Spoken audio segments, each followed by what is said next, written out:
and stole away silently as the dying Kaliska stumbled after her. Kaliska had failed to follow Sophie's orders, the punishment for which was meant to be execution and soul death.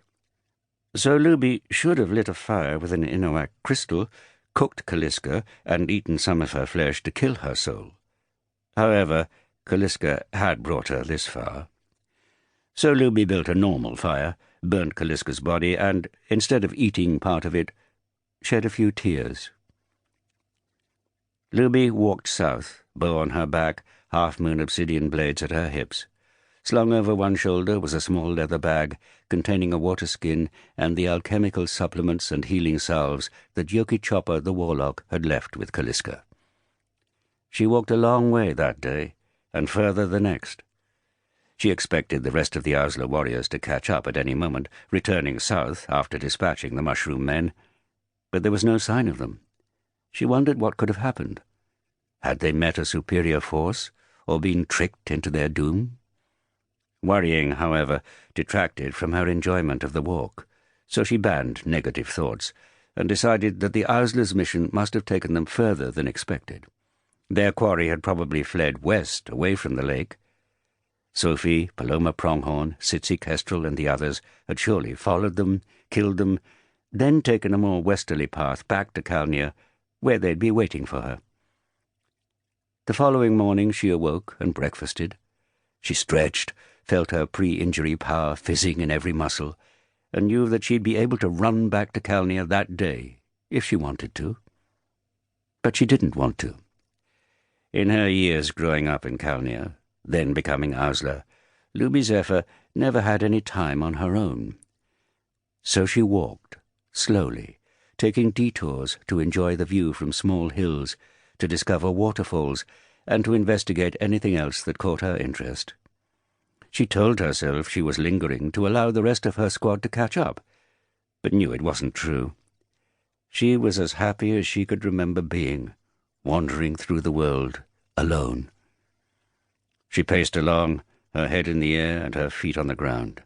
She inhaled the scents of the wood and moseyed along to the music of its creatures.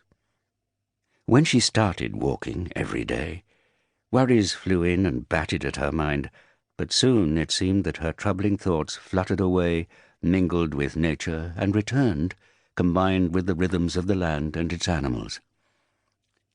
After a couple of miles, she was just another creature, making her way across the earth, a minuscule but valuable part of a huge, teeming system. She hunted, foraged, ate, washed and slept, elated and cushioned by a peace so deep that she felt she could sink into it and stretch right out. She arrived back in Calnia's immediate territory 14 days after she'd left and 7 days after killing Kaliska Coyote. She hadn't realized how loud the background chatter of animals in the woods and grasslands had been until she emerged from the trees into Calnia's farmland, and the world fell eerily silent. Luby Zephyr was fully recovered from her head wound, and sad to be home. Up ahead, the pyramid of the sun shone high and gold. Farmers looked up from their work and hallooed cheerfully. She hallooed back, unsure if she'd met any of them before. After the Swan Empress Hyana, the women of the Ausla were the best-known people in Calnia. Strangers would walk up and start conversations as if they were old friends. Some of the Ausla were seriously irked by this unsolicited chat. Morningstar, Kaliska Coyote, and Sadzi Wolf had all punched people for talking to them unbidden. It didn't annoy Luby. She could have used her stealth skill to walk around unnoticed if it did. But it was disconcerting, because she had a bad memory and was never sure if her interlocutor was a childhood friend or a presumptuous unknown. As if responding to her thoughts, an elderly, farmer-looking fellow, walking in the other direction, stopped and opened his arms. "Luby Zephyr, well, I never! What are you doing out here in North Calnia? How are you? Do you need anything?" "Hi, I'm fine. How are you?" Why were his arms open like that? Did he expect a hug?